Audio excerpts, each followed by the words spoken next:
Bien, estamos de retorno, como lo he anunciado, está conmigo el doctor Eduardo Vega Luna. Recuerdan ustedes, él fue parte integrante de esta comisión especial que invitó el presidente de la República para la reforma del Poder Judicial, específicamente en una lucha contra la corrupción, que además fue tomado en cuenta en el mensaje de 28 de julio por el presidente de la República. Caramba, tengo el honor de presentar al doctor Eduardo Vega Luna. Doctor Eduardo, qué gusto tenerlo en el programa. Bienvenido. Señor Manuel, es un gusto para mí estar nuevamente aquí en la ciudad de Madre de Dios y en su programa dirigiéndome a todo el pueblo de Madre de Dios. Gracias por la invitación. No, gracias. Más bien viene usted además por un evento, por eso lo estamos invitando, la presentación de un informe sobre la corrupción en los gobiernos regionales. Así es. Le tiene un título a este. Sí, mire, yo estuve aquí, recordará usted, en el mes de abril, los primeros días de abril, y lo que hicimos fue una investigación en 5 regiones, ¿no? Madre de Dios, Cusco, Moquegua, Piura y Ayacucho. Básicamente con un objetivo: buscar, investigar, indagar cómo funciona la corrupción en los gobiernos regionales y qué se puede hacer para prevenirla, sobre todo de cara a las elecciones que se vienen el 7 de octubre y al nuevo o los nuevos gobiernos regionales que se instalen el 1 de enero del 2019, ¿no? Entonces era conservando las características particulares de cada región. Madre de Dios tiene sus características particulares. También hay otros elementos más o menos comunes que se repiten en cada una de estas regiones y que sin duda pueden hablar de algo que nosotros hemos llamado, y ese es el título del libro, el círculo de la corrupción en gobiernos regionales, ¿no? Ok, círculo de corrupción en gobiernos regionales. Son 6 regiones, incluye la región de Madre de Dios. Así es. Mire, para nosotros Madre de Dios era una región importante de investigar, señor Manuel, porque tenía algunas particularidades. Sin duda, el tema de la minería ilegal es una de ellas, y que hasta el día de hoy no se haya formalizado a ningún minero. Creo que es una muestra clara del problema que tiene esta región y que causa pues una tragedia ambiental de proporciones realmente impresionantes, hay que decirlo con esas palabras. Luego, problemas asociados a la minería ilegal que tienen que ver con la trata de personas. Yo hasta ahora no me explico cómo hay todo este problema de trata en todo el corredor minero sin que haya una intervención clara de las autoridades para impedir esa situación. No creo que sea solo problema de ineficiencia, creo que también hay problemas claros de corrupción ahí.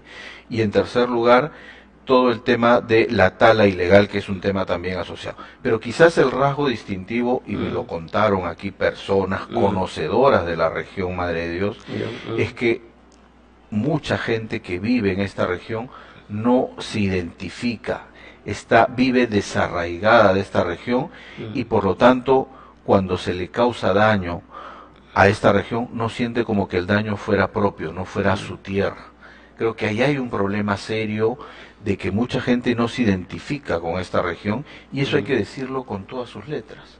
Creo que lo que necesitamos trabajar fuertemente es que la gente que trabaja, que vive aquí, se identifique con la región y pueda sentirla como su propia tierra para efectivamente evitar que se le pueda seguir causando más daño.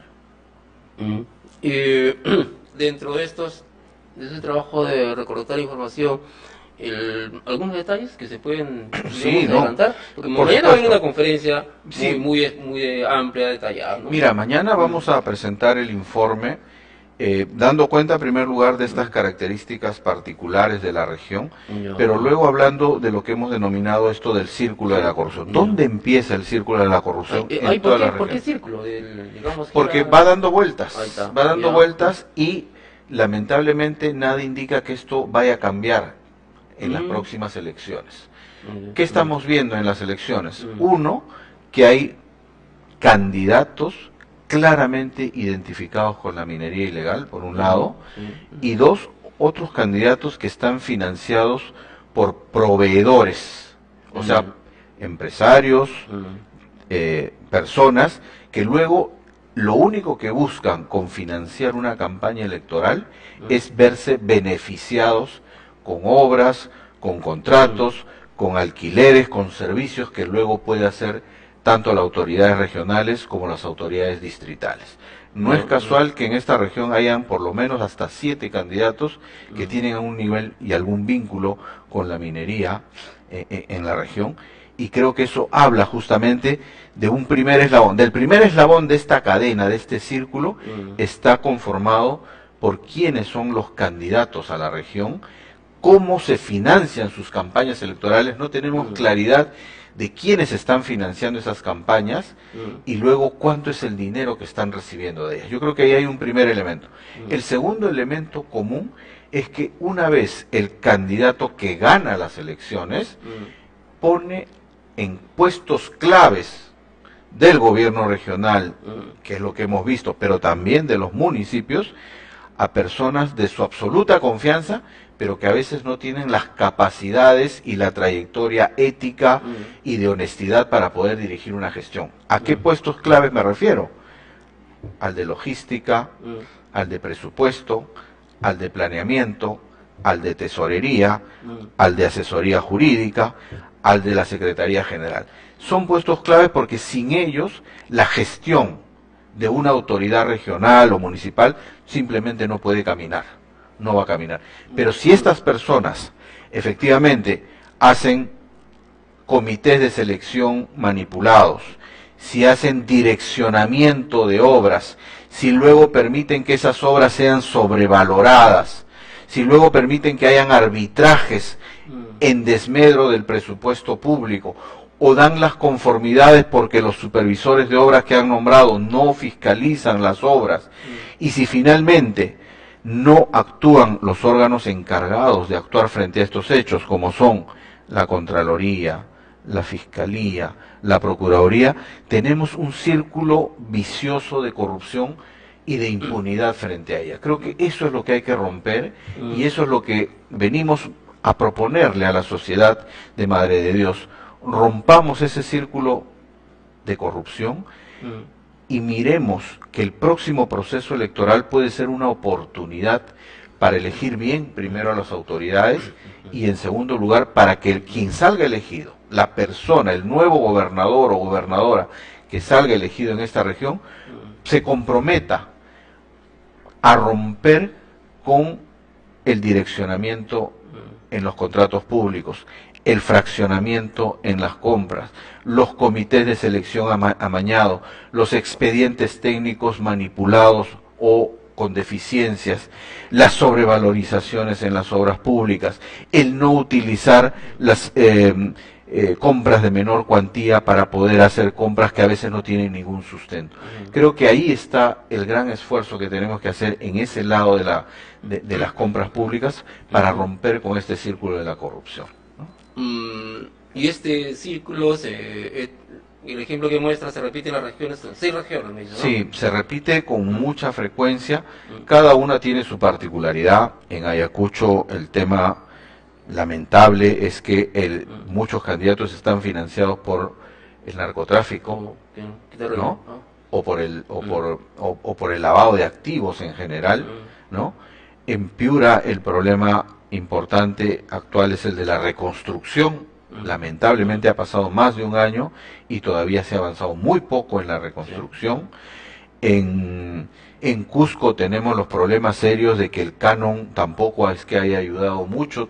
Es una zona todavía con muchos niveles de pobreza, de violencia y de anemia que hay necesidad de superar, y se mezclan los problemas de mala gestión, de mal uso de los recursos y también de corrupción, ¿no? Ya.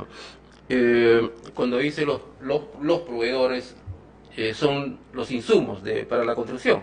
Sí. Sí, efectivamente, hay de todo, ¿no? Proveedores que pueden proveer desde útiles de oficinas, computadoras, artículos de limpieza, hasta efectivamente los proveedores de las obras públicas, el cemento, el fierro, las carpetas si se trata de una escuela. El material de lastre, ¿cómo se llama? El hormigón. El hormigón, por supuesto, todo eso. ¿Qué es lo que está pasando y que hemos detectado en esta investigación?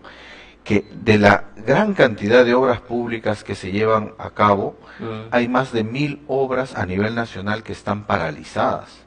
Y acá en la región también hay un número de obras paralizadas, ¿Y cuál es el sistema de contratación que se utiliza con más frecuencia? El sistema de administración directa. Es decir, no se contrata una empresa, que efectivamente hay algunas empresas que han hecho mal también su trabajo, no han cumplido a tiempo, han demandado al Estado y efectivamente con ellas no hay que volver a contratar. Pero frente a eso, los gobiernos regionales deciden, nosotros vamos a hacer la obra de manera directa. Creen que lo pueden hacer mejor. Y creen que lo pueden hacer mejor y que va a salir a un precio más bajo. Incluso la población cree que mejor debería ser por admisión directa. La población cree porque los contratan muchas veces. A mí me gusta hablar esto con mucha claridad. Pero nada demuestra que eso efectivamente vaya luego a tener, primero, una buena supervisión de la calidad de la obra. Entonces hay que asegurar la calidad de la obra. No es que yo esté a favor o en contra. Los modelos siempre se pueden utilizar, cualquiera de ellos, además la ley lo permite.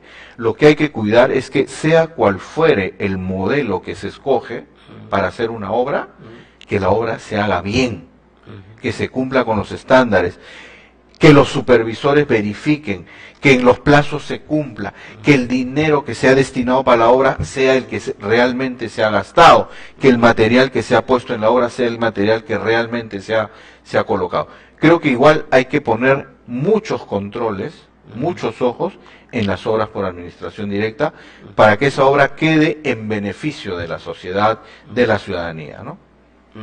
Acá hay un caso singular, ¿no? Bueno, se lo conversamos. Los proveedores de material de acarreo, material lastre, son los principales financistas de campaña, porque las obras que construye el gobierno regional, todos son de concreto, y necesitan material lastre o hormigón, y el mayor volumen económico en estas adquisiciones es el material de acarreo. Entonces, las empresas que operan con este producto, en su gran mayoría son los que ahora se lo ven en las campañas políticas en la región de Areosa. Miren, ahí las recomendaciones que venimos a plantearle a la región, y porque se produce, uno, que el candidato muestre cuánto está invirtiendo en la campaña electoral. Un candidato responsable debería poder informarle a la ciudadanía cuánto está gastando en la campaña electoral y dos, quién o quiénes le están financiando esa campaña electoral. Como bien dice usted, amigo Manuel, si son estas personas las que están financiando, deberíamos saber quiénes son esas personas y cuánto dinero están aportando en la campaña. Las leyes electorales obligan a que se reporte cuánto se está aportando y quién está aportando. Lo que pasa, y eso se aprovechan algunos candidatos, es que no hay una sanción efectiva para ese tipo de falta de información. Cuando hay falta de información, no hay una sanción efectiva, y es más, se han reducido las competencias de la Oficina de Procesos Electorales, porque ahora cualquier verificación y fiscalización la puede realizar después de las elecciones. ¿Para qué, pues? ¿Para qué? Exactamente, ¿para qué? Debería ser durante las elecciones y deben informar. Entonces, número uno, transparencia en quién financia la campaña y para qué están aportando. Y en segundo lugar, cuando asume, si es que gana ese candidato, no debería poder contratar a esas personas que le han financiado la campaña, ¿no? Se da casos, por ejemplo, bueno, hablemos de la campaña actual, presente. Hay candidatos que son empleados públicos con sueldos, digamos, 1.500 mínimos, ¿no? Son modestos empleados, pero están de candidato y tienen unas campañas extraordinarias, ¿no? El exorbitante de movilización de recursos, ¿no? Hay un periodista también acá que está en campaña y tiene un despliegue extraordinario de la campaña. Necesita recursos. ¿Quién va a poner esos recursos? Mira, eso se ve en muchas regiones y eso huele mal, hay que decirlo con todas sus letras. Eso llama la atención y es una muestra visible de hasta dónde puede estar llegando el nivel de corrupción. Porque efectivamente, una persona, un funcionario público, uno sabe cuánto gana. por transparencia, todo funcionario público, yo he sido funcionario público 20 años, uno tiene que mostrar cuánto es lo que gana, cuál es su patrimonio, y lo tiene que reportar. El otro elemento, cuando uno postula a una elección, es que tiene que presentar su hoja de vida, de sus actividades, y también de su patrimonio. Entonces eso ya lo sabemos. Y si luego aparece una campaña millonaria, la pregunta es, ¿quién financia esa campaña? Deberíamos conocerlo y deberíamos saberlo. Yo creo que ahí, y esa es la propuesta que le hemos planteado al Congreso y que lamentablemente hasta el día de hoy no se cumplió, se tienen que poner límites muy claros al financiamiento de las campañas electorales. Por eso es que una de las propuestas que ha lanzado el presidente Vizcarra para someter al referéndum es si debe o no debe haber financiamiento privado de campañas, ¿no? Porque justamente le hace un grave daño a la democracia, a las regiones, que hayan campañas tan millonarias cuando el patrimonio de estas personas simplemente no puede justificar de dónde sale tanto dinero para financiar esas campañas. Por lograr la hoja de vida, yo he visto las hojas de vida de los candidatos, de varios de ellos, incluso, mira, no declaran estudios, no tienen una mínima preparación, no declaran tener ingresos mensuales, remuneraciones, bienes, no declaran bienes, tampoco declaran trayectoria política. Yo digo, entonces, ¿para qué se presentan? No tienen trayectoria política, no tienen bienes, no tienen ingresos, no tienen estudios académicos, pero están en las listas, increíbles. Sí, yo creo que efectivamente la política es una cosa muy seria, necesitamos revalorar la política. A veces puede haber personas que no han terminado sus estudios, pero que tienen una clara formación y vocación social y ciudadana, que hay que valorarla y hay que respetarla. Pero efectivamente a veces se encuentra uno con candidatos que no tienen una trayectoria de ese tipo. Se da solamente, exclusivamente eso en el tema de los consejeros. Uno, y dos, o no hay una trayectoria de honestidad, Manuel, que creo que es importante, más aún hoy día, después de todos estos escándalos que estamos viendo. Yo le pediría ahí a la población, a la ciudadanía de Madre de Dios, estar muy atentos a esa situación.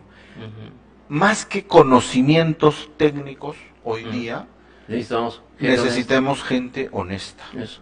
Gente honesta que pueda sacar adelante sus regiones, sus distritos, sus provincias y por supuesto el país. Creo que ese es el principal rasgo.